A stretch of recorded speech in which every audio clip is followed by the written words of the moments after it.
Mesdames et messieurs, ce soir, Monsieur Fernandinho, qui a 40 ans, vient de bouffer sur le côté. Fernand Mendy, Foden, qui marque, tout va bien, bonne soirée.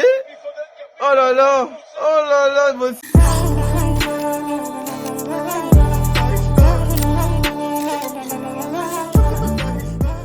What's up, man? Bienvenue sur la chaîne, frérot. Tu connais, mon gars. J'espère que tu vas très bien. Moi, de mon côté, ça va tranquillement. On est là au calme.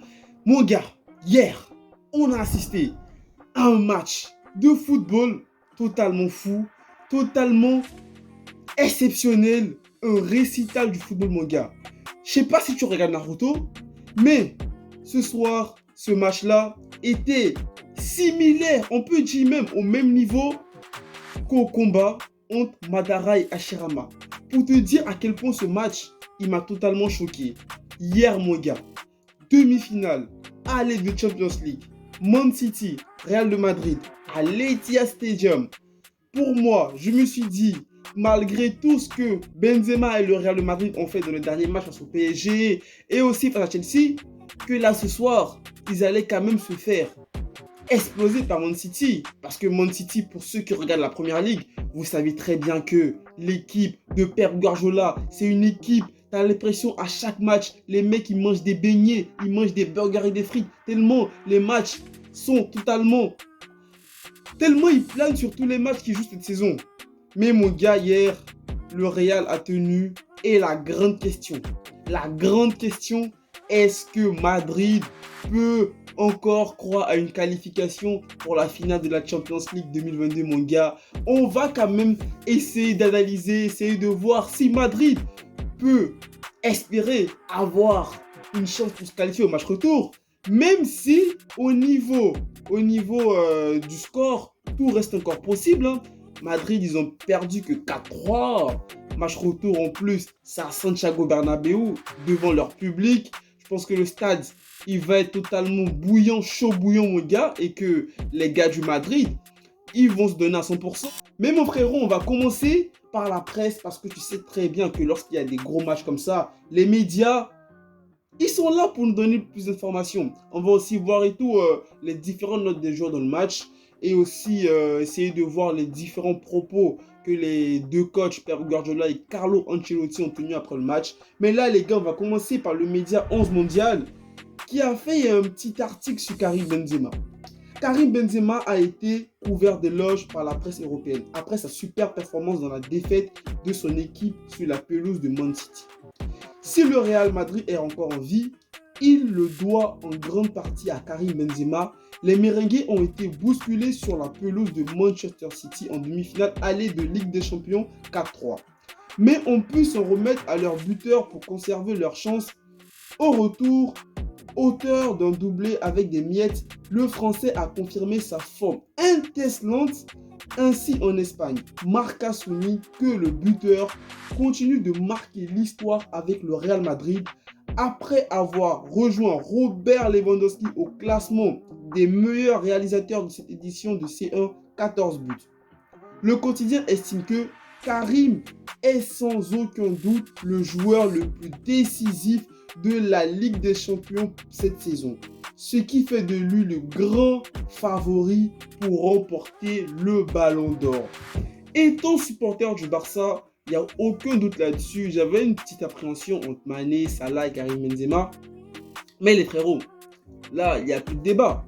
Au niveau purement individuel, au niveau purement d'un joueur qu'on peut retenir cette saison, qui nous a fait vivre des matchs de folie. Parce que ouais, le match face au PSG, le match face à Chelsea et le match hier, Karim Benzema, s'il n'était pas là, pour moi, j'allais pas dire que le match hier allait être le meilleur match de cette année que j'ai vu au fait. Parce que c'est le fait que le Real a toujours su revenir dans le match qui pour moi me fait dire que pour moi ce match est le match de l'année. Et la presse, elle a raison, Benzema cette saison, c'est le plus décisif, rien à dire, no comment sur ça, je pense que tout le monde peut être d'accord sur ce fait-là. Là maintenant, on va enchaîner avec les propos de Carlo Ancelotti, l'entraîneur du Real de Madrid, qui a en conférence de presse, on lui a posé des questions à propos du match hier. Il a répondu ça, c'est une défaite qui nous laisse en vie. Pour le retour à Bernabéu, a commenté Carlo Ancelotti en conférence de presse après la défaite de ses hommes face à Man City à l'Etihad Stadium en demi-finale aller de la Champions League. J'étais frustré au début, la première période, on a perdu beaucoup de duels, on a pris 2 buts alors qu'avec un peu d'application, on aurait pu les empêcher, ce qui est vraiment vrai. Hein. Mais on a très bien réagi pour garder nos chances. Comme souvent cette saison, lorsqu'il est en difficulté, le Real se remet à son talisman, Karim Benzema. A joué un match extraordinaire, mais il le fait tout le temps. Il a la personnalité pour tirer des pénaltys comme ça, en Panenka. C'était très spectaculaire de tenter ça à ce moment-là. On est resté dans le match jusqu'à la fin. On a lutté, mais l'évaluation du match est simple. On doit mieux défendre. On a été très bon avec le ballon. On a eu des occasions, mais dans un match qui va d'un but à l'autre, il faut mieux défendre. C'est très important, a conclu le tacticien italien. Lorsque Carlo Ancelotti dans ce match, il parle de mieux défendre, on ne va pas se cacher que le Real dans ce match, au niveau défensif, ils étaient vraiment submergés par l'attaque de City. Parce que le match, City, ils ont raté quand même pas mal d'occasions. Et ce n'est pas des occasions à la va-vite. C'était des occasions cruciales, frère. Des vraies occasions de but. Et Man City, ils n'ont pas su les convertir. Donc, Carlo Ancelotti, je suis d'accord avec lui au sujet du fait que sa défense n'a pas su être à la hauteur dans ce match. Mais c'est tout à fait aussi normal. Man City, malgré que cette équipe n'a pas vraiment de numéro 9, de pur numéro 9, parce que Gabriel Jesus, c'est un joueur qui est un peu polyvalent, tout comme Foden, il peut jouer sur le côté, il peut jouer aussi numéro 9, mais ils n'ont pas vraiment un numéro 9, un vrai numéro 9. Et cette équipe-là, sans un vrai numéro 9, arrive à te faire stresser, à mettre ta défense en alerte durant tout le match. Et franchement, c'est ça qui est vraiment génial du côté de Man City, au fait. Mais si on doit retenir une chose, c'est que City, ils ont raté beaucoup d'occasions et c'est ça qui permet aussi au Real de rester concerné pour une finale de Champions League et d'avoir encore des espoirs pour une qualification en finale. Maintenant les amis, on va parler de Pep Guardiola. Pep Guardiola qui a donné son ressenti après le match. Après la rencontre, Pep Guardiola a estimé que quel que soit le résultat final de l'aller de cette demi-finale de la Champions League, il savait qu'il fallait aller faire un grand match à Madrid dans une semaine. Pour gagner cette compétition, il faut prendre les résultats comme ils se présentent. On aurait pu avoir un meilleur résultat, mais il faut jouer très bien sur les 2 matchs. On a très bien joué. Le premier, ce serait un bon test de personnalité pour l'équipe, a-t-il déclaré, rapporte l'équipe. Pep Guardiola a toutefois une petite pointe de regret. Je ne me plains pas du résultat ni de la prestation. Je suis tellement fier de la façon dont mon équipe a joué. On a tout essayé pour gagner. On a été très courageux avec et sans le ballon. Je ne dirais pas qu'on méritait mieux parce que le résultat est ce qu'il est. Mais on a très bien joué, a-t-il ajouté. Vous avez très bien joué. Je suis d'accord avec vous, monsieur Pep Guardiola. Je suis d'accord avec vous.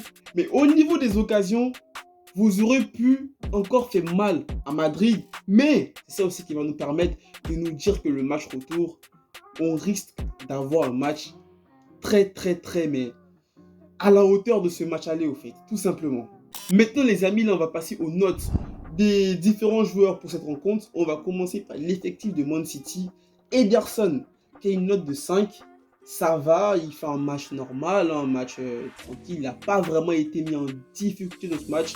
Il n'a pas eu dans ce match beaucoup... comment dire, au fait, il n'a pas eu à s'exprimer beaucoup dans ce match, vu que City a totalement bien géré le match, bien dominé le match. Les seules fois où City était, on va dire, en difficulté, c'est lorsqu'il faisait des mauvaises relances, et après sur les buts du Real, c'est des buts venus de nulle part, hein, le penalty, le premier but de Benzema, le but de Vinicius Junior, tu vois, c'est des buts que Ederson, franchement, pour moi, il pouvait rien faire. Hormis sur le premier but de Benzema, parce que on va dire, mal placé. Il aurait pu l'arrêter, mais c'était quand même compliqué. Et moi, je pense qu'une note de 5 pour Ederson, ça va. Johnston, non noté, hein. Le mec, il est sorti très tôt dans le match. Fernandinho qui l'a remplacé. Fernandinho qui a une note de 5. Pour moi, Fernandinho, j'ai bien aimé son match. Après, il s'est fait vraiment fouler par Vinicius sur le côté, sur le deuxième but du Real. Vinicius, il a quand même fini Fernandinho. Mais après aussi, Fernandinho, il fait une superbe passe à Foden. Mais ça permet à City de marquer un but. Ruben Dias qui est une note de 5. Match correct pour moi. Ruben Dias, il a vraiment bien géré dans le match. Laporte qui n'a pas été vraiment très à la hauteur dans ce match. Au niveau des relances, il faisait quand même pas mal d'erreurs.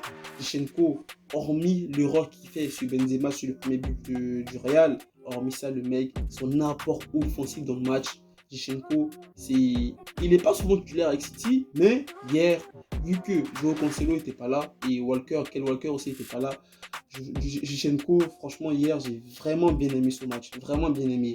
Aussi, les gars, le match de Rodri, qui ne fait pas beaucoup parler de lui dans la presse, mais les gars, Rodri, il a vraiment fait un très bon match, une note de 6,5, très très bien, il a bien géré le terrain. J'ai vraiment bien aimé le match de Rodri. Aussi, monsieur De Bruyne, une note de 8. De Bruyne, en fait, j'ai même pas envie de parler beaucoup de De Bruyne parce que vous savez De Bruyne, vous savez c'est quel type de joueur, vous savez au niveau de sa vista, au niveau des passes, qu'est-ce qu'il est capable de faire. En plus, hier encore, il marque un but, il fait une passe D, magnifique. Bernardo Silva qui nous a permis d'assister à l'une des plus beaux buts de Champions League, hein.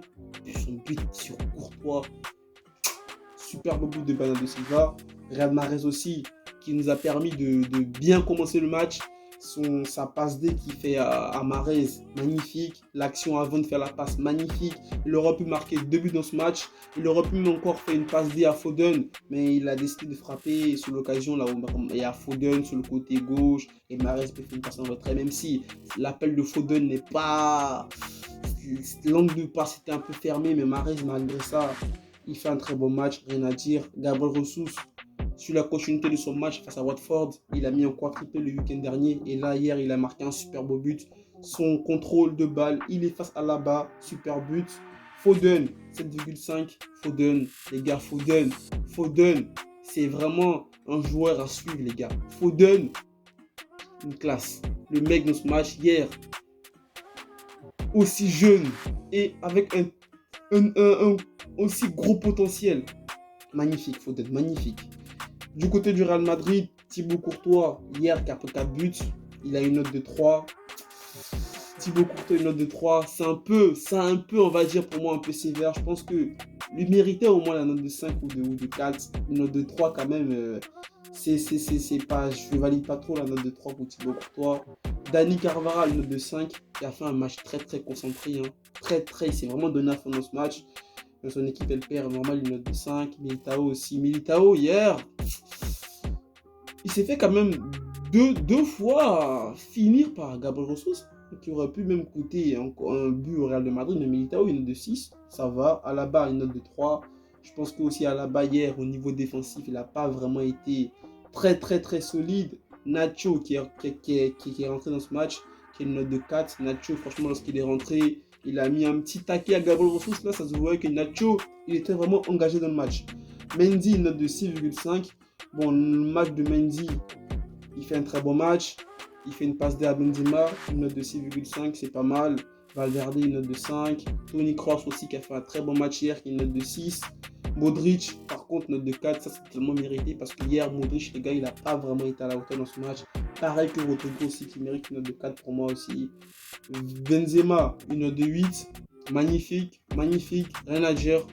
Et en plus, ton équipe, elle perd et t'es une note de 8. Ça, c'est magnifique. Vinicius, une note de 7. Il nous permet hier de marquer un but, mais d'une classe. Les gars, je suis pour le Barça, mais hier, quand même, le Real, ils m'ont vraiment surpris, ils m'ont vraiment choqué. Donc, voilà, les gars, hein, c'était un peu ça. Les meilleures notes du match. On a De Bruyne qui a une note de 8. Et Benzema qui a une note de 8. Et la pire note du match, je crois, c'est la note de Alaba et de Courtois. Les deux qui ont une note de 3 dans ce match. Donc, les gars, voir si le Real va se qualifier. Parce que là, ça va être encore un match, mais tellement compliqué au match retour pour le Real. Parce que là, c'est pas comme le PSG. Le PSG, au fait, ils avaient qu'une seule âme offensive, c'était Mbappé. Ils faisaient que de balancer Mbappé devant. Mbappé, il courait. Il essayait de faire la différence en 1 contre 1. Et si ça passait, c'était but. Si ça passait pas, bah, il y avait Courtois qui était dans les cages. Alors que là, les gars, c'est un collectif. C'est une équipe qui joue au football. Le Real, là, va devoir attaquer. Le Real va devoir attaquer. Face au PSG, c'est passé en 30 minutes. Parce que le PSG, mentalement, c'est une équipe qui n'a pas encore le niveau des grosses équipes européennes. Je pense que quand même, avec le temps, ça va venir, j'espère pour eux. Mais City, tu as l'impression que c'est une équipe qui est, je sais pas, qui est tellement complète que tu te dis, c'est improbable qu'ils ne se qualifient pas au fait pour la finale. Mais le Real, c'est une grande équipe. Madrid, ils ont l'habitude de jouer cette compétition, mais depuis tellement d'années, ils l'ont tellement remporté que ils ont tellement l'expérience de cette compétition. Et dans l'effectif du Real, il y a tellement de joueurs du Real qui ont l'expérience de la Champions League. Casemiro, Kroos, Modric, Benzema et tout, Asensio, Isco, tout ça. Gareth Bale, même leur entraîneur, hein, qu'il y a quand même un tout petit espoir pour le Real. Est-ce que Madrid va pouvoir se qualifier pour la finale? On verra les gars au match retour. Mais moi, je reste toujours sur ma position que Man City vont quand même passer.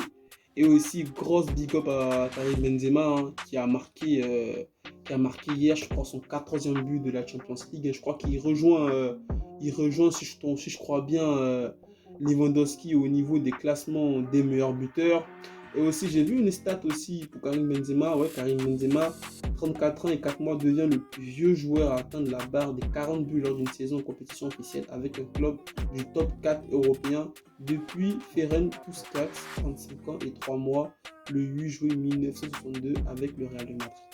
Vous voyez les gars, hein, Karim Benzema, la classe, une classe. Pour moi, le but qui m'a vraiment choqué hier, certains pourront dire que le but de Vinicius, c'est vrai, il est beau, le but de Bernardo Silva, c'est vrai, il est magnifique, mais moi, c'est le premier but du Real. À aucun moment, tu te dis que Benzema peut marquer dans cette position, à aucun moment. C'est même pas comme si le Real, ils avaient fait une attaque passée, c'était une passe, tu vois sur ton écran, Benzema, il fait l'appel, tout le monde voit qu'il fait l'appel, Mendy lui fait la passe et le mec, il marque. Magnifique. Donc merci à Karim Benzema de nous permettre cette saison Champions League, de nous faire vivre des matchs de ouf. Parce que cette année en Champions League, pour moi, les matchs de ouf qu'on a vécu cette saison, c'est les matchs du Real. Hein. PSG Real, PSG Real Chelsea, aujourd'hui encore Real City. J'espère qu'on ira voir un très beau match au match retour. Et comme je l'ai dit, hein, j'espère qu'on aura encore un match de cette qualité-là. Mais le Real, est-ce que le Real peut se qualifier? Quelle est la grande question du jour? Les supporters du Real de Madrid, vous pouvez y croire, hein, vous pouvez y croire, franchement, vous pouvez y croire. Votre équipe, franchement, a fait le plus dur. Le plus dur, c'était de faire ça. De rester, d'être toujours concerné pour le match retour. C'est ça qui est le plus dur. Même si vous perdez, mais vous avez fait le plus dur. Pour moi, c'est comme si vous avez une victoire pour le match aller, au fait. Parce que vous avez marqué 3 buts à City. Et là encore, heureusement pour City qu'il n'y a plus les buts à l'extérieur. Parce que je pense que vous aurez été en grande force et en position très favorable pour le match retour. Et aussi, votre équipe hier, elle s'est vraiment donnée. Hein. Tu vois, les mecs du Real, c'est pas Tu voyais que les mecs, ils étaient à leur maximum, en fait. Ils savaient qu'ils n'avaient plus rien à perdre. Ils jouent une équipe de City. Ils savent que City, ils vont être au niveau technique tellement au-dessus que les mecs du Real hier, ils se sont donnés à 10 000%. Ils étaient vraiment remontés à bloc. Ils savaient que c'était le match. Ce match-là, fallait bien le gérer. Ils ont réussi à le faire. Et votre capitaine, Karim Benzema, hein, franchement, le mental, le gars, le mental. Même si le deuxième but, le mec, il va reprendre la balle, il repasse la balle au milieu terrain. Il dit, c'est pas grave, on va revenir. Et vous revenez dans le match. Donc, les gars, voilà. On verra le match retour, les gars. Donc, hier, pour moi, c'était le plus beau match que j'ai vu cette année. Et peut-être que le match retour sera encore meilleur. On verra bien, les gars. Sur ce, les frérots, ce soir, Villarreal-Liverpool. Est-ce qu'on aura un match de cette qualité-là? Est-ce que Villarreal peut créer la surprise? Très très bonne question. On espère que Liverpool va faire un gros match et Villarreal aussi. Mais on verra bien, les frérots. Sur ce, les gars, prenez soin de vous. Prenez soin de nos familles, n'oubliez pas les héros. Restez toujours positifs dans la tête. Les gars, en ensemble. Peace.